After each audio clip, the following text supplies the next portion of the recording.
All right, let's dive right in. Today we are talking about something that ancient cultures and mystics considered absolutely fundamental to how we live our lives. We're talking about the luminous energy field, the aura. We're going to break down what it is, what makes it weak, and most importantly, how you can strengthen it. Let's get into it. I mean, think about it for a second. You know that feeling, right? You walk into a room and you can just feel it. The vibe is off. Or you know someone is behind you before you even turn around. According to the traditions we're talking about today, you're not imagining things. You are literally sensing energy. And that feeling is our gateway into this whole conversation. So what in the world is going on there? Well, ancient traditions had a name for it. They talked about a luminous energetic field that is totally unique to each and every one of us, like an energetic fingerprint. Now, this definition is so important. The aura isn't some passive, pretty halo. No, it's an active, vibrant broadcast of your entire inner world. All your thoughts, your feelings, your deepest beliefs, all of it. It's said to extend feet out from your physical body, and it's always interacting with the world. And guess what? Everybody has one. Whether you're aware of it or not, it's there. Okay, so what does this field actually do? Well, it has this really critical two-way job. It's not just for show. It's your active interface between your inner world and outer reality. And this right here, this slide just lays it out perfectly. Look at the difference. On the left, when your aura is weak or kind of leaky, life just feels hard. You're drained, you're overwhelmed, you pick up on everyone else's moods, and maybe you even feel like you have bad luck. But look at the right. With a strong aura, it's a completely different reality. You feel grounded, clear, protected, and things just seem to flow. And the most important thing to get is that this isn't random. So if it's not random, what makes an aura weak in the first place? Well, it all comes down to these little fractures or leaks in our energetic field. And here are the main culprits. It's really no surprise, is it? We know what chronic stress and fear do to our bodies physically. They flood us with cortisol. Well, in this framework, that physical drain is seen as a literal energy leak. Holding on to things like resentment or constantly telling yourself you're not good enough, it's the same deal. These low-frequency states, over time, just poke holes in our field, leaving us totally exhausted and wide open. This is such a powerful reframe. All that ancient wisdom about emotional discipline, it wasn't about being a good or perfect person. It wasn't a moral lecture. It was practical advice. It was essential energetic maintenance, just like changing the oil in your car. You do it to keep the whole system running smoothly. Okay, so we get what weakens the aura. Now for the good stuff. How do we fix it? How do we actively rebuild and strengthen our own field? Well, the source material gives us a super clear, actionable guide built on 4 key pillars.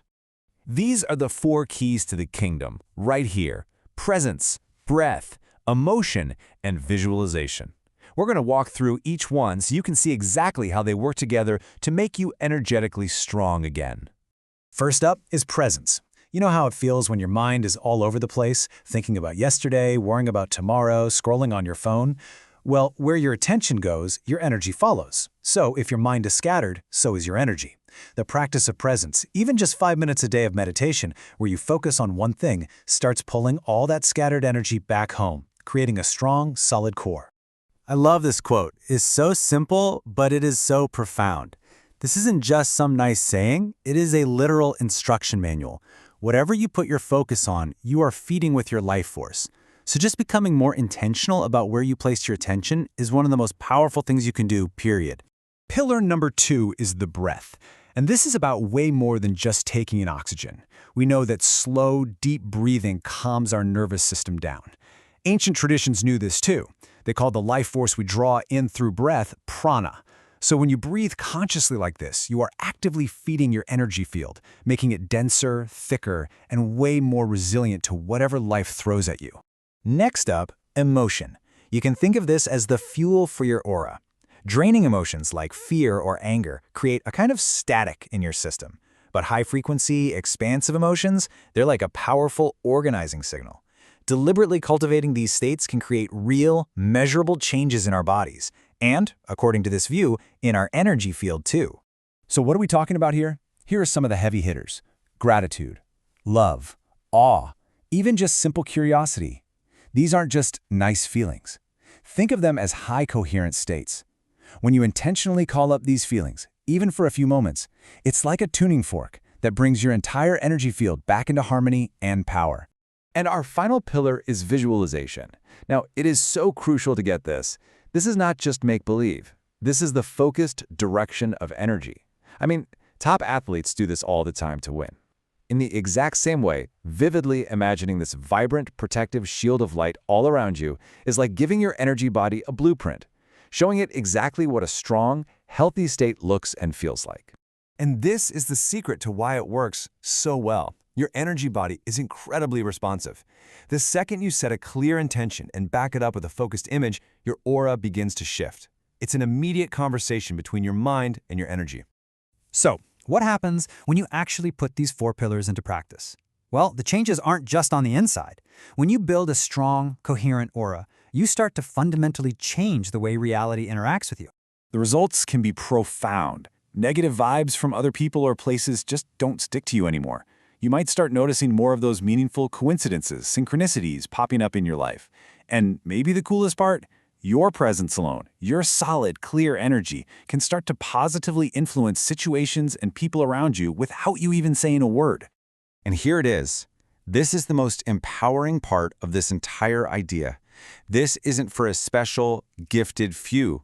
This is an innate human ability. And it's not unlocked by some complicated ritual, but by something we all have: simple, focused awareness. This all leads us to the final, huge takeaway. It's a total perspective shift. It's not about trying to build something that you don't already have. It is an innate part of you that you are simply remembering how to use. It's already there. It's your birthright.